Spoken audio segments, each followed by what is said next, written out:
Okay, let's jump right into Galatians chapter 5. Oh, Paul's really tackling something big here. This idea of freedom in Christ and maybe how not to lose it. that's exactly it. It's this core tension. He kicks off super strong, right? Saying, Christ set us free.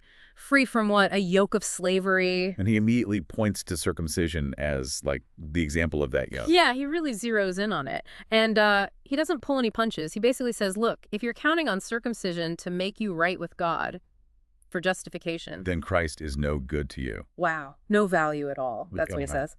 And you're then obligated to obey the entire law, not just the one part. So it's the motivation that's key. If you're trying to earn it through acts like that, you're actually stepping away from grace. You've fallen from it. Exactly. Justification doesn't come that way. Paul flips it completely. He says, by faith, we eagerly await through the Spirit the righteousness for which we hope. Okay, so it's faith, driven by the Spirit, looking forward. Right. And then he gives that crucial line. The only thing that matters, the only thing that counts is faith expressing itself through love. Not rules, not rituals. Faith expressing itself through love. That changes the game, doesn't it? It's not Yeah. passive belief. It's active. It has to show up in love. Precisely. And then there's that analogy he uses. The yeast. Yeah, a little yeast works with a whole batch of dough. So even a tiny bit of relying on the law, trying to earn your way, it can kind of corrupt the whole understanding of grace. That seems to be exactly his point, that thinking spreads, like yeast. And it undermines the freedom Christ offers. It pulls people back towards that yoke. Okay, so we're free, justified by faith. But does that mean we just do anything? What are the guardrails? Yeah, the practical side. He warns immediately, don't use this amazing freedom as an excuse, basically, to indulge your sinful nature. That's not the point. Right. So freedom from the law isn't freedom to sin. Exactly. It's actually freedom for something better. The call is to serve one another humbly in love. Serve in love. And he says, if you do that, loving your neighbor as yourself. You've actually fulfilled the law. Love becomes the natural outcome, not the prerequisite for earning God's favor. But Paul's realistic too, isn't he? He talks about this internal battle. Oh, definitely. He acknowledges this conflict inside us. The sinful nature wants things that are, well, contrary to the Spirit.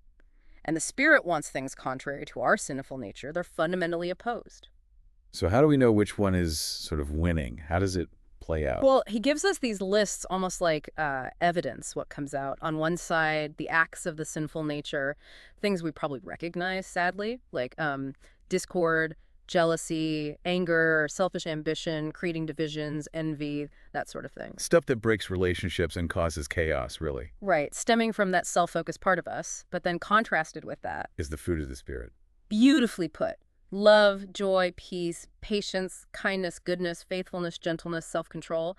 And Paul adds this clincher, against such things there is no law. Meaning, if that's what your life is producing, you're not operating under the old law system anyway. You're living out the new reality. Exactly.